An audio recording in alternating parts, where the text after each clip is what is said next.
So I'm going to give credit to a lot of the researchers that I've been studying and is part of the work here we're going to go through today.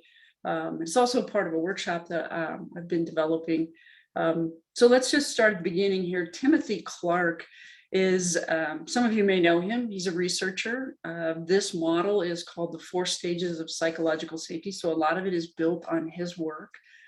He's a speaker, he's an author, and he runs a company called Leader Factor. And I have been through his certified coaching and facilitation programs. So it's a passion for me. The next person is Brene Brown. And if you're familiar with her, she's all about vulnerability and shame. And I've also had the good fortune to go through some of her work and been certified in her Brave Leader stuff. So we'll bring some of her in here because vulnerability is a key part of what we're going to talk about today. And then Amy Edmondson, again, another researcher. She's one of the, I would call, founders almost of psychological safety. If you go back in history, she's an author of several books and really focuses in on teens and psychological safety in teens. But currently she's a professor at Harvard Business School. So you can Google any of these 3 folks and find a lot about this topic. One other thing I'll bring into the dialogue today is a little bit of neuroscience. I'm also a student of David Rock and the Neuroscience Institute, so a brain-based coach. So these are things that are sort of natural for me. So I'm going to bring that up as we go through it, but I think it has some really important components that'll tease out some of the key parts in psychological safety. So credit to those folks, thank you. And then what are we going to do today? So we're going to talk about what is this? What is psychological safety? Why do you care? Why does it matter? And how might you do this in your work, in your life, at your home, with your friends, with your family, with your children, in any place? So I encourage you to actively, as we're going through this, to type some stuff in chat. I'm going to ask Steve to be my partner here and be able to read a few things so we can interact with each other. And write some notes maybe as we're going through it. So the hope is that we take this hour together and that you walk away with something that you feel is actually useful and tangible. So that would be my hope. So without further ado, first question for everybody here is, what do you think psychological safety is? So this is a buzz thing in the world today. So maybe put some stuff in chat and give you a couple minutes just to type in, like, what are you thinking? What does that mean to you?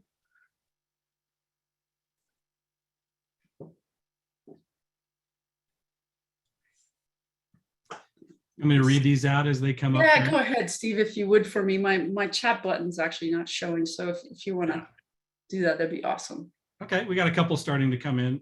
No fear when a failure happens. Okay.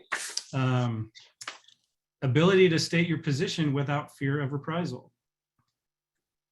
People feel safe to say what they think is true.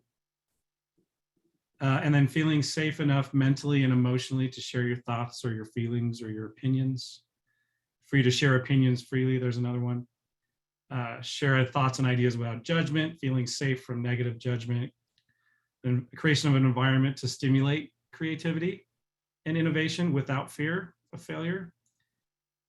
Feeling safe and comfortable being yourself and safe to ask questions and share ideas. Ability to be vulnerable without fear, contribute without fear. How many more you want? Yeah, that's great. Those are good. Thank you for sharing. I think I wrote some stuff down, and I've done this talk a couple times, and it's always interesting to get the pulse from folks. So like, what are you feeling? What are you thinking about this topic?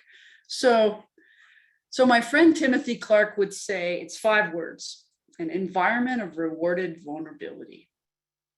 Vulnerability. I don't know about you guys, but I'm curious, naturally, what do you think that is? What does that mean to you? So same sort of thing, if you want to put in chat, like when you think of the word vulnerability, what comes to mind? I know for me, I'll share while you guys are putting in chat, like I I have this vision of a deer in a meadow. I live in Colorado, and there's plenty of meadows and mountains, but imagine a deer by itself in the meadow, and on the side of the meadow, there's mountain lions watching.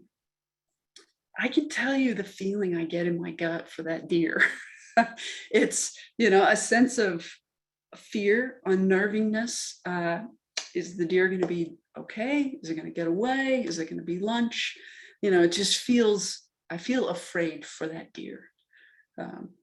So what are you seeing, Steve? What are some folks saying? I'm seeing vulnerability is scary, sitting duck, willingness to be exposed, admitting anxiety, weakness, or sense of failure. And one reference to Brene Brown's focus on authenticity. If I can truly be okay being vulnerable, then I can be my true self. Looking at failure as a step in the right direction and not the end. Open to challenges, things I don't understand. Someone says sharing vulnerability is where the magic happens. So that must be a lead into where you're going, maybe. I love that. Open and honest. There's another one. Cool. Thank you for sharing. So in the spirit of Brene Brown, I'm going to play a video for you. And hang on one second. Let's make sure that tell me if you can hear this. Thumbs up? Cool. All right.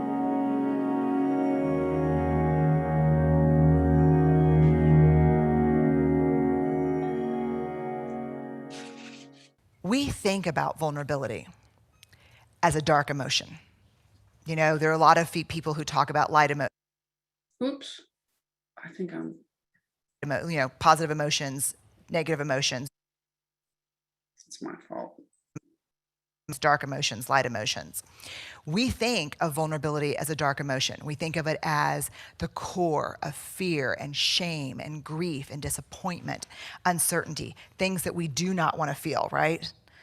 Things that I don't want to be vulnerable because that means I'm afraid. That means I'm uncertain.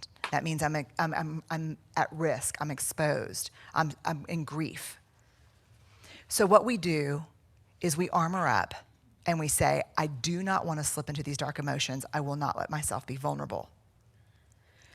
But here's what I learned from the research and certainly put into motion in my own life that was the most life-changing, is that vulnerability is the center of difficult emotion. But it's also the birthplace of every positive emotion that we need in our lives. Love, belonging, joy, empathy. How many of you would agree that we're in a serious empathy deficit in our culture today?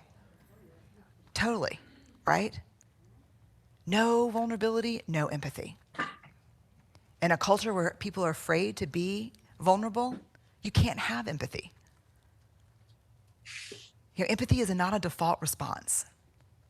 If you share something with me that's difficult, in order for me to be truly empathic, I have to step into what you're feeling. And that's vulnerable. So there can be no empathy without vulnerability. Why do you think, in that example that I used a while ago,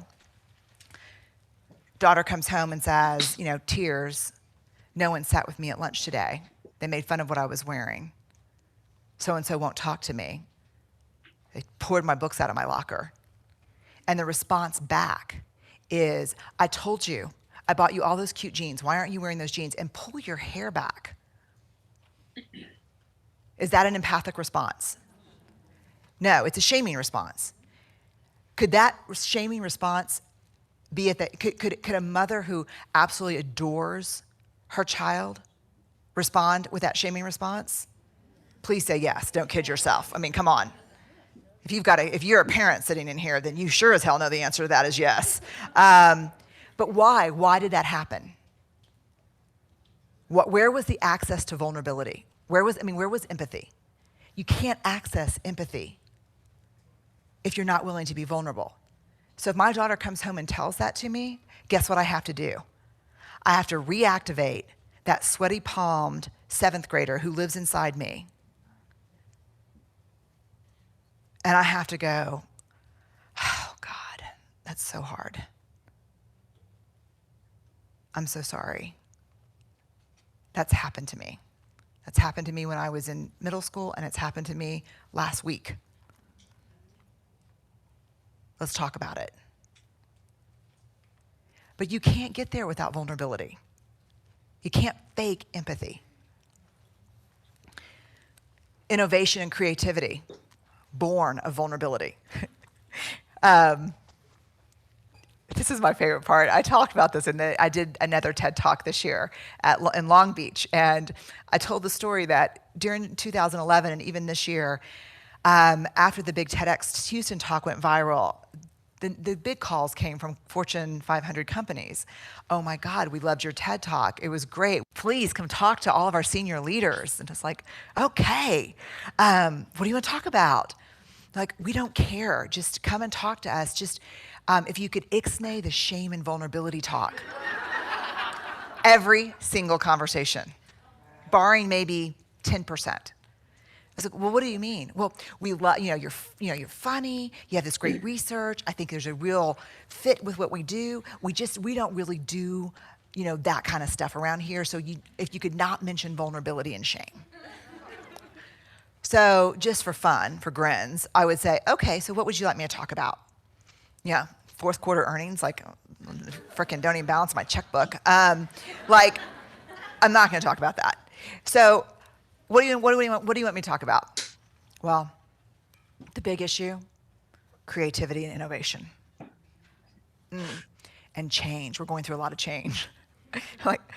Okay, so vulnerability is the birthplace of creativity, innovation, change. And the reason that crisis is happening is because you're not talking about vulnerability. Imagine creativity and innovation without vulnerability.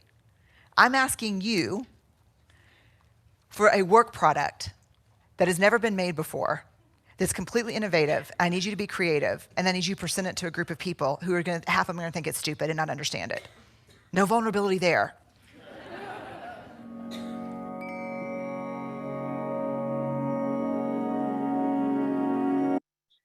Okay. So she's amazing, right? She gets to the heart of the matter, right? I think we all brought up that conversation of, I'm afraid and I have fear, and vulnerability is this dark emotion. And then she gets into love, belonging, joy, empathy. Like, it's the center of all of those things, which we as humans all need and want. And as a company, we all need creativity and innovation. So Tim Clark says an environment of rewarded vulnerability. So that's the definition. And now why does it matter? So there's two things going on here from a sort of what's driving this gigantic increase in psychological safety. And the first one on the left-hand side of here is social justice. So I don't know if we have people that are here from outside of the US, but if you're in the US, I know, it's a big deal. Like, diversity, inclusion, all of that is going on, as well as Black Lives Matter. We have, Democrats and Republicans. We have a lot of social injustice. And so almost every company I can think of is getting into, hey, this is super important. And there's a moral force really driving psychological safety in our companies and our businesses. So that's one. Number two, on the other side, is what Brene just talked about is, hey, every company needs innovation and creativity today. Every company also has a baseline of technology and globalization and all of that.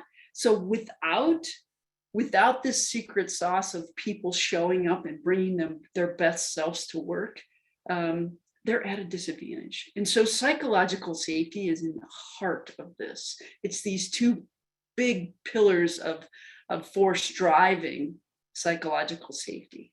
So that's why. So let's get into, what is this about? So to keep hiding these controls. So the 4 stages of psychological safety, I want to start with, again, the definition from Tim is an environment of rewarded vulnerability. So there's two things that can be happening with vulnerability. Is this safe or is this unsafe? So if you look at the little flow chart here on the left, it's a threat detection, right? As a human, you show up for work or in a new place or any place, and you feel a sense of, is this safe or is this not safe? And we're doing a lot of things in the moment to come up with, is it fight, flight, and freeze because it's unsafe, which we would call kind of a red zone defensive response, or do I feel valued? Do I feel welcome? Do I feel like this is going to be a positive experience? If you go down the path of unsafe, immediately from a brain-based standpoint, our brain goes into that pain center, right? So we have the front end, which of our brain, which is our executive process. But when we're triggered, that reptilian part of us, the fight, flight, or freeze, is now taken over.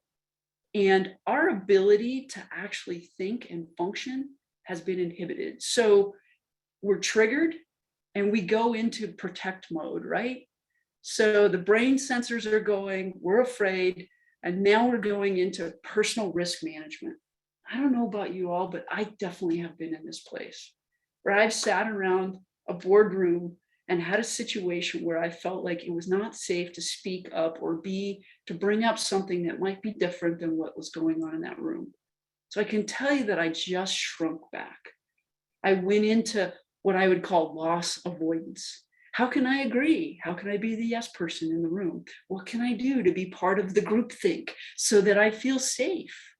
Or worse, I walk out of the room into the hall, find somebody who's an ally, and now say, can you believe what just happened in there?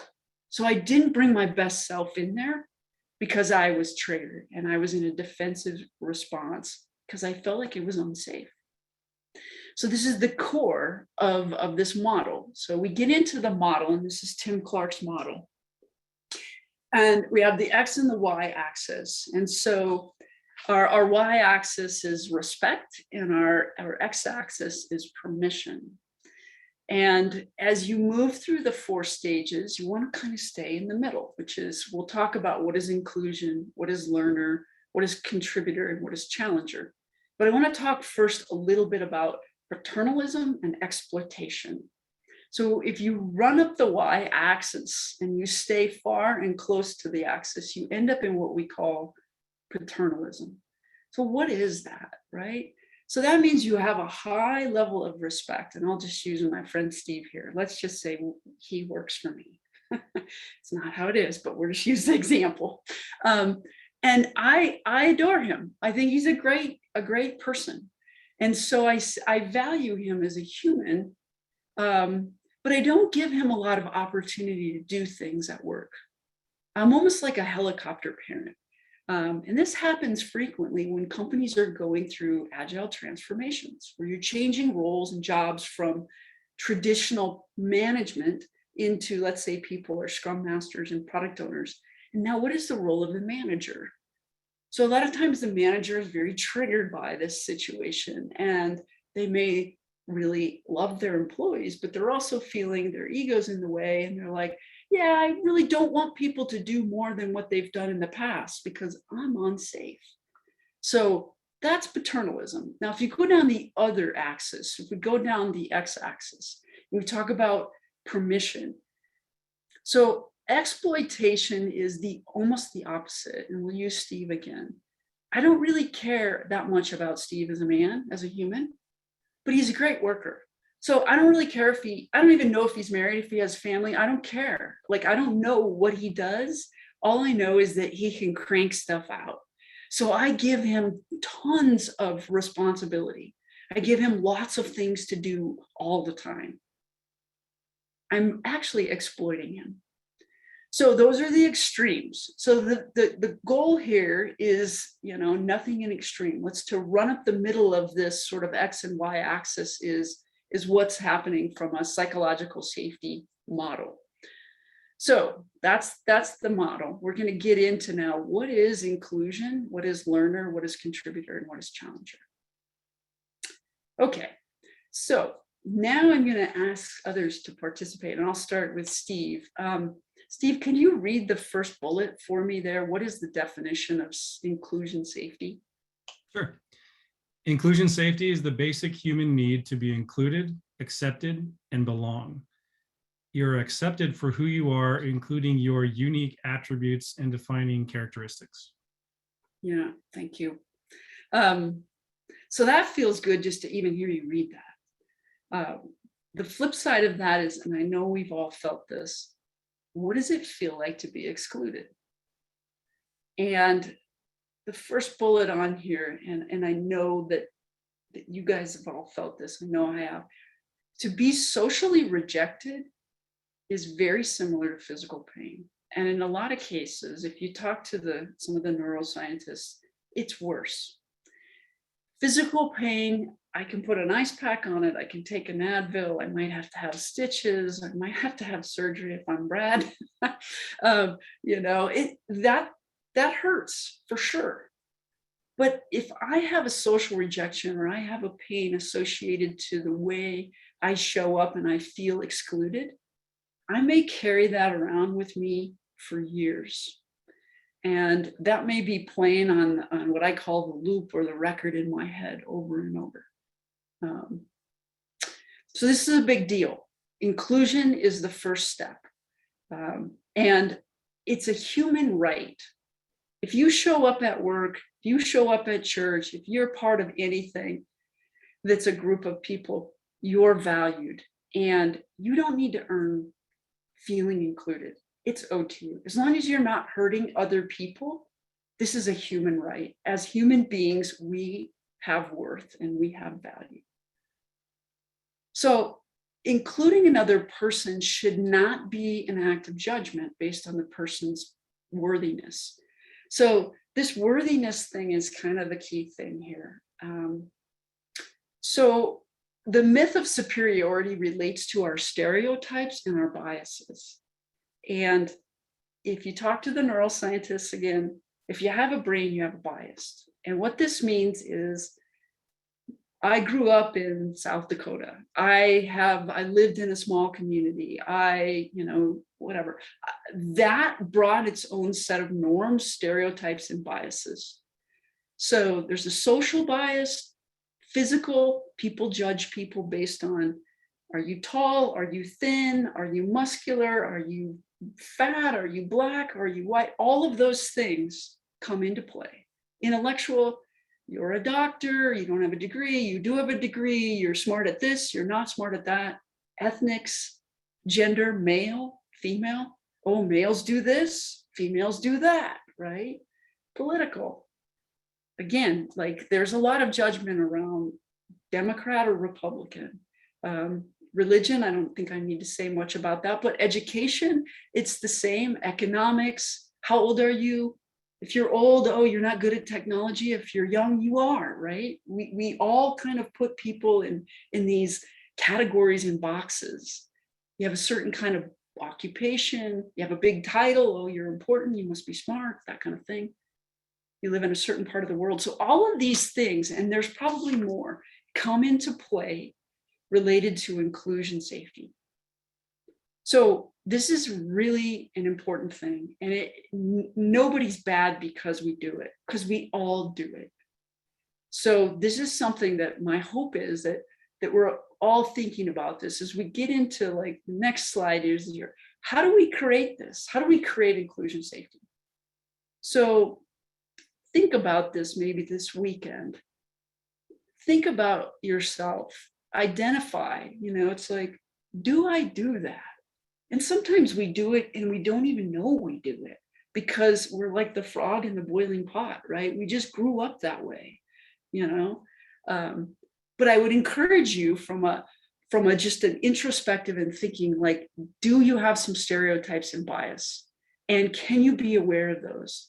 And can you bring those to work next time and check those and make sure that that's not part of you including or excluding somebody? Which goes to the next point of, and this seems obvious, but another way to create inclusion safety is to really ask people at work or wherever, how are you? Hey, Steve, how was your weekend? How are you? How is your family? Tell me about you. Oh, you run Agile Utah. Tell me about that. It's like engage, care, invite. If we're going to go to lunch on Friday, let's go to lunch. Let's invite others. Let's not exclude people because of our perpetuating superiority sort of filters. And then share, right? Step out of your box and say, yeah, here's what I did over the weekend. That's just that connection. And the more teams do this, that norm of inclusion becomes a culture for that team. So someone has asked me in the past, hey, if we don't have like the CEO doing psychological safety, can we just not do this? And it's like, no, there's macro culture, there's subcultures, and there's microcultures. And you can do it at every level. So the more your team does this, ask, invite, and share. Think about your biases and your stereotypes. The more you can create sort of a culture of inclusion within your group. So that's phase one, step one in Tim's model. So we'll move to number 2 here. Let me ask somebody else. So Brad, since I know you, can I ask you to come off mute and read this definition for me? Learner safety satisfies the basic human need to learn and grow. You feel safe in the learning process, asking questions, giving and receiving feedback, experimenting, and even making mistakes. Nice, cool, thank you. I included a bullet in here because if you think over the course of your life, if you've ever had somebody that really, really helped you learn. I had a teacher when I was younger who really believed more in me than I believed in myself. And the cool thing that she did, this was in high school for me, but it was like really made it safe to make some mistakes and to fail. And I wasn't that worried about not doing it right. She had the ability to disconnect my fear from the mistakes and the failures. And so if you think about that within our world today, how can we do that at work? How can we help people feel safe to be able to say, it is awkward and it is goofy and we are adults and we all want to be accepted and we all want to be sort of loved, if we will. So getting that fear away from it's okay to make mistakes and have some failures is a key part of feeling safe to learn. So once you're included, now you want to learn things, right? So back to the brain, it's key because we have 2 parts to our brain, right? This thinking part and this like feeling part. And if we're triggered, if we're going down that red zone path and we feel like it's unsafe, immediately we shrink back. And we go into that defensive emotional state, which impairs our ability to learn. So if you don't feel safe and you don't feel included, trying to learn something is going to be very difficult because the thinking part of your brain is being affected by the feeling part of your brain. Super important.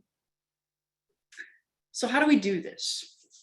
Okay, so first things first, do your best to disconnect basically the fear from the failure and the mistakes. It's okay. You think about anytime you're learning something new. I play guitar and I'm trying to learn new things. And I can tell you that like, I'm not good, right? I'm awkward. And anytime you learn something, it's goofy. And that's happening and that's okay. Because that's a trigger, that's a signpost for us to say, guess what? My brain is creating a new pathway and I'm learning. And that's a good thing. The other thing is, as a group, as a group of leaders and people, we can model this, right? It's vulnerable to feel uncomfortable as an adult. We're much more inhibited as adults than we were when we were kids, right? So here's an example of if I'm in a group, and I'll use Steve as my boss in this case, and if I say, hey, I'd like to try to learn how to do this, can you help me? And if he says, you know what, Karen, I actually don't know how to do that either, but let's do that together because I don't know. Can you imagine how I feel about that? Because I look up to him and I value him and he's my boss. And he's like, you know what? It's okay. I don't know either, but we'll figure it out together. First of all, there's a gigantic bond there. And second of all, he's modeled the way for everybody else in the group to feel safe to say, I don't know. So that's cool. The next point is encourage others. So, once we see, I'll use Steve again as an example, then others can feel like, hey, we can help encourage each other. Encourage builds on itself, and pretty soon people can do things and they're self-directed on their own. So the last point I'll make on here is it's about the coaching spectrum. A lot of you might be coaches in this group, but you have on one side, you have tell, and on one side, you have ask, right? Imagine this spectrum. And the more you can get out of the tell mode and into the ask mode, open-ended questions, you transfer what we call critical thinking and ownership to that person. So asking, say, what do you think about this? Ponder. Why is that? And then how might you go about doing that? So that really transfers the responsibility to that person to help them feel safe to try. Now I add provide support, because in the learning process, it's scary and people need support. People need help. We need to be able to say, hey, I don't get this. I'd love it if you could show me. So now we're on to stage 3. So we've gone through inclusion, you're valued as a human, to I want to try to learn, which is cool and it's normal for humans. And now we're going to go into contribution. So let's see. Do I know anybody else in this crew? Let's see. I'm just going to call on Kelly. You're off of mute. Can you read the first bullet for me? Would that be okay? Yeah. Contributor safety satisfies the basic human need to make a difference. You feel safe to use your skills and abilities to offer a meaningful contribution. Cool. Thank you. I just feel good when they read these, because it's like, I want to do that, right? Who doesn't want to feel like they've added value? Like, I don't know a person on the planet that doesn't want to show up and feel like they're actually making a difference, right? I'm adding value. So this is natural, right? Once you're included, now you're learning, now you want to plus something, +1. I'm working on a process and I see we might be able to do it a little different. Now, if you think about the model, right, back to permission and respect, and we're moving up that sort of the middle of that quadrant, this is different. So contributor safety is not owed to you. You earn it. You earn it by contributing. You earn it by learning. You earn it by being accountable and by doing the work and by accomplishing objectives that you've given people your word to do. So it's different than inclusion, because inclusion, you don't earn that. That's owed to you because you're a person. So things are changing as we're moving up the spectrum here. Back to the paternalism. I want to bring this up again because it's an important part, because now you're in that phase of now you want to make a difference. Now you want to change things. And this is where threat starts to come in for others, management and others, where they start to kind of shrink people's ability to really start to contribute because they are threatened, right? So paternalism develops, that helicopter sort of parent thing that we talked about. So when you respect somebody, but you don't give them permission to contribute at a higher level, that's really difficult. And I bring it up because in the spirit of agility and some of the transformations I've seen, that this is very common. And some of you might have felt that too and experienced that. So how do we do this? Okay, so how do you create contributor safety? First things we'd say is explain it to people. So here's what we're trying to do. Give people the background, right? It's like, if Kelly's working on this thing, I can explain to her, it's like, well, this is how it contributes to the bigger picture of the company. And she understands. And she's like, okay, cool. It's important to me. And now she wants to do this, right? She's like learned and she's included and she has the desire to contribute at a higher level. So it's like, okay, so she wants to do this. And then at the end, we would say, delegate the work, allow the individual as much discretion as possible, transfer the ownership. If you want to continue to help, go back to that ask and tell. And it's like, it's more on the ask side.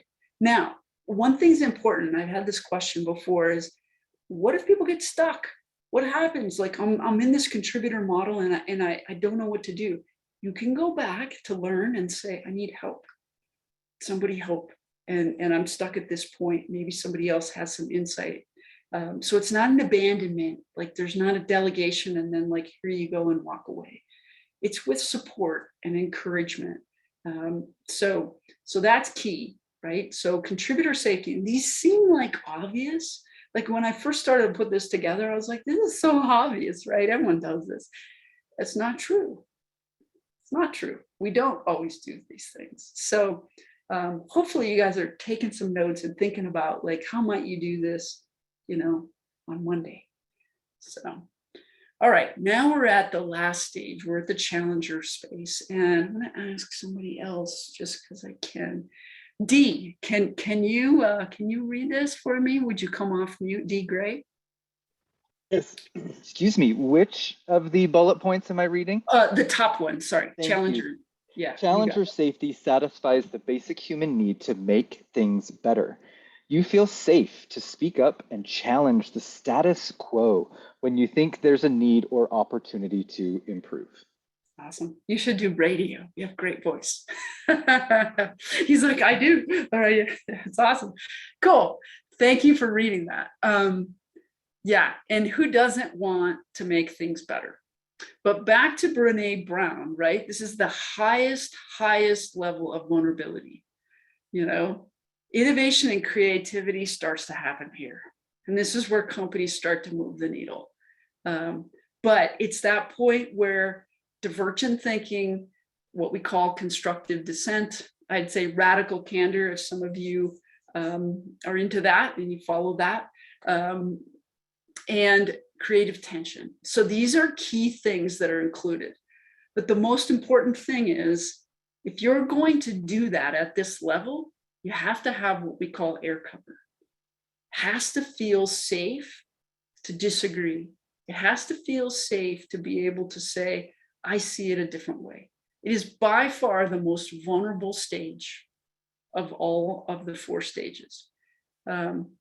Back to our model, our flow chart, the minute you feel triggered and unsafe, you will go into that fight, flight, or freeze, and you will retreat back into that red zone of, how do I protect myself? Because I stuck my neck out. I disagreed with my boss, Steve. He laid into me in front of everybody. Sorry, Steve, you would never do that. And now I'm done, right? I'm destroyed. I've got some now emotional baggage that's like, I'm going to struggle with, right? So this is a big deal, but it's also the most important thing in back to the beginning of our presentation about, why is psychological safety important? Because if you can get to challenger safety, if we can build this in our teams and in our companies, this is a weapon. This is where people come to work and they're motivated to be at work and they bring their best selves to work and they're focused on, what can we do to make it better? How can I make a difference, right? So this is a chat question for you guys. Has anybody tried this and what happened? Anybody have a great experience? Somebody want to put some stuff in chat? Somebody have a not so great experience? Maybe Steve, you can read some of those.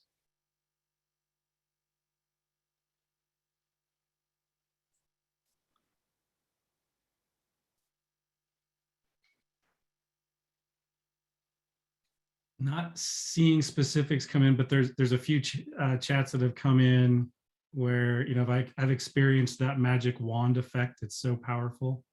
That was a comment that came up a little bit earlier. Here's one. I'm currently in a company that has been micromanaged for a long time, helping to try to change that. Someone also said they feel well supported in their organization to challenge the status quo. They're feeling Cool, that. awesome. And I was just going to say I've had speaking? experience with working with teams inside of an org which I describe the culture of the org as fairly toxic and adversarial, but we were able to create basically this sort of psychologically safe bubble that the team kind of operated in. And the net effect of that is kind of an appeal to productivity, but the net effect was that as change landed on the team from the outside org, the team was able to pivot and adapt much faster than other teams in the org, because we had much lower friction in terms of our internal team communications. And it was because I believe there was that sense of trust, mutual respect, and those sorts of dynamics existed inside the team. And a number of team members talked about how they would kind of be out in the rest of the org and they'd be, you know, armored up. And then the team would kind of be there. It would be everyone's safe space to come and share and be and find catharsis. And then they could go back out into the rest of the org and do that part of the job as well. And it was this really interesting dynamic. Oh, that's cool. So there was a team that was a safe space that had developed psychological safety, and that was kind of their, if I'm getting exactly it right here. Yeah, exactly. Cool. Yes, it's great. Thank you for sharing. I just heard an interesting story about Steve Jobs, who I always think about as must be like the most intimidating boss ever, probably. But the story was about some important product decision. They were trying to make it Apple, and Steve Jobs told all these other senior folks around him, "Your job is to convince me that I'm wrong." So he was inviting the challenging of whatever ideas he might have had. Yeah. That's a perfect segue. Oh, go ahead, Mason. Sorry. Oh, that's fine. I was just going to finish up on what I had typed in. I realized I should just unmute and finish explaining that this company that I've moved into just here at the end of July,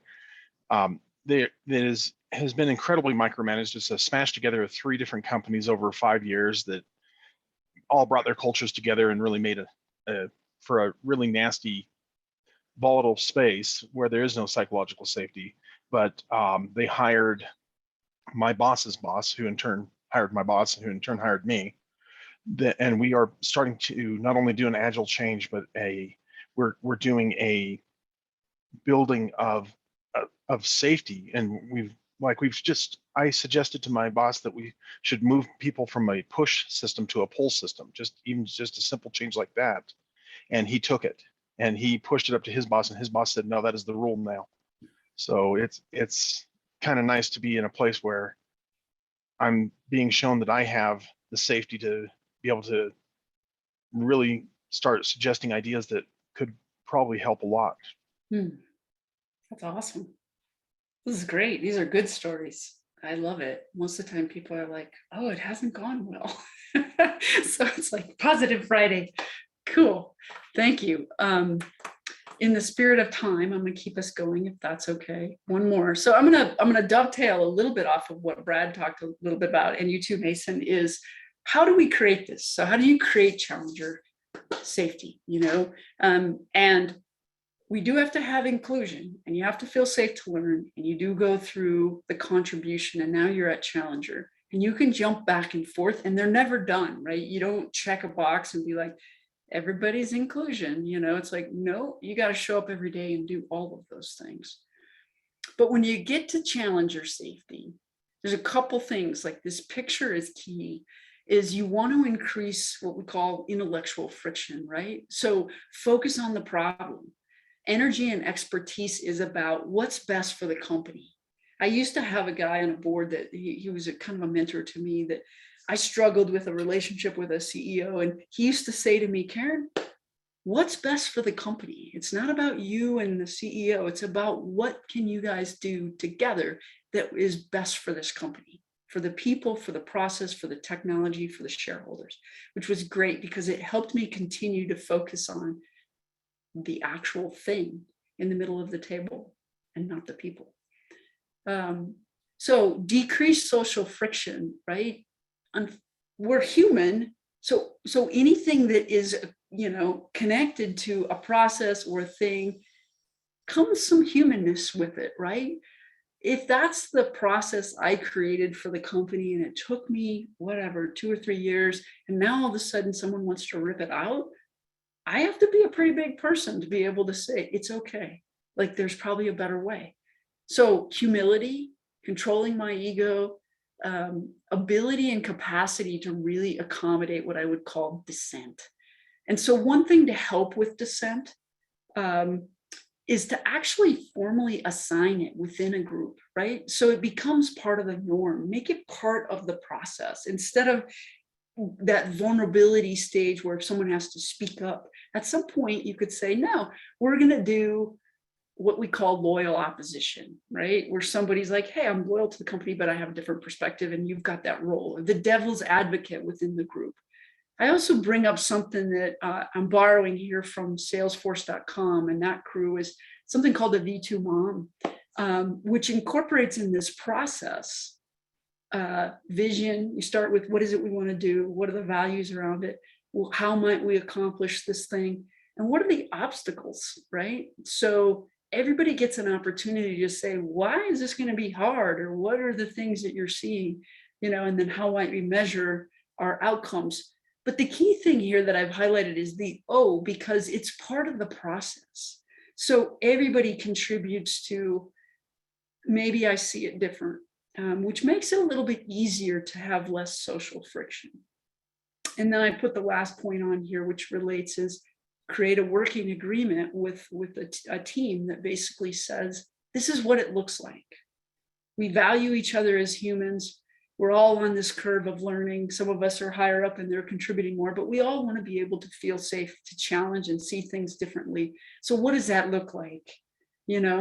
How do we talk to each other? There are certain ways, you focus on the problem and don't use words like, gosh, Steve, that was stupid. It's like, okay, that's probably going to trigger him. And the agreement on air cover, which is really like, how are we going to handle that? If I say something like that to Steve, how is somebody going to say, hey, Karen, it's like not what we agreed to. So I end with that. So hopefully you've each picked up a little bit of something from each of these 4 stages. I'm going to skip this, but I'm going to end with this by saying, every one of us has a call to make this better. So the single most important factor in a culture transformation is the behavior of the leaders and what we model. How we show up every day, how we include people, how we check our stereotypes, how we help people learn, how we help contribute, and how we challenge the status quo. Because we're either leading the way or we're getting in the way. So I leave you with that. I know we don't have a whole lot of time, but that's my last slide. So thank you all for being here. Thank you, Karen. We have time for some questions. Cool. You good for some? Yeah, absolutely. Can you talk a bit more about air cover and just what you mean by that and what it would look like? And actually maybe what would it look like if air cover is promised, but then the team or the leader isn't able to follow through or execute on that promise? Or what would a violation of air cover look like? Yeah. I like to kind of role model in my head, and others may have some ideas too. So this doesn't have to be the world according to Karen, but I'll just pretend Steve and I are in a group. And if we created a working agreement as a team, and let's just say it's Steve, Karen, Kelly, and Brad, we're all in a group, and we all said, okay, hey, we want to focus on basically the problem and not get into this social situation, what does that look like? That means that we don't use words that are emotionally loaded. And if somebody feels triggered in that red zone, that they feel safe to say, hey, so this is what's happening for me right now, and the rest of us are going to support that. So let's just say we write that all down, right? So we have this agreement about what that's about. And at the beginning of every meeting, maybe we go over that and we make sure people are on the same page. Now, let's say we get into something and Steve's my boss and Kelly and Brad are there with me too, but he wants to, roll something out that he created and I see it differently. if I raise my hand and say, hey, Steve, I have a question about that. I have some things I'd like to incorporate, or at least let us look at or try, would that be okay? And if he's like, you know what, Karen, no, we got to get going. We don't have time for that. And it's not important. I'm going to have the courage in that scenario to say, okay, that's hard for me.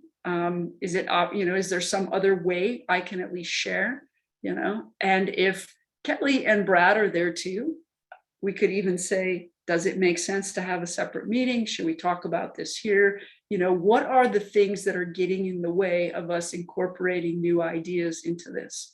So I don't want to blame Steve, because he may have pressures or things that I'm not aware of, but that might be part of the dialogue too, is to say, what is it? What is holding us up, or why can't we incorporate new things? And if we go with this, could we, in the spirit of agility, inspect and adapt, and then maybe bring in some of my thoughts as we go? So how do we have the open dialogue about what happened and how I feel, and also let Steve be able to say, maybe I didn't say that exactly right, but here's what's going on for me too, and I maybe didn't tell you guys that I committed to something, and maybe I shouldn't have, but here's where I'm at. It's like all of a sudden you have this awareness across this team where you feel like, oh, we're working together and we're creating a situation where, one, we can say I did something wrong, or I maybe didn't handle that exactly right, and we move forward. So I don't know if that's a perfect scenario, an example, but you create a working agreement and you try to uphold it, and you got to have the courage to say, hey, I feel triggered by that. And maybe he felt triggered too. So it goes both ways.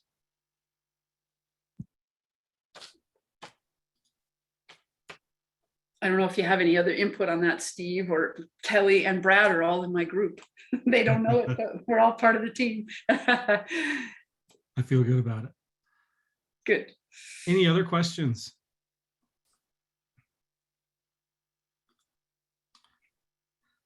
Well, Karen, there's lots of stuff happening in the chat. I know you haven't been able to kind of watch it. I'm going to forward some of these comments on. This has really resonated with a lot of people in a lot of great ways. So I'm going to share that with you. Awesome. And we just really thank you for taking the time and being with us and sharing these things. And these four points you brought out, I think, are really useful for all of us. Thank you. Thank you very much. Thank you all. You guys have a great weekend.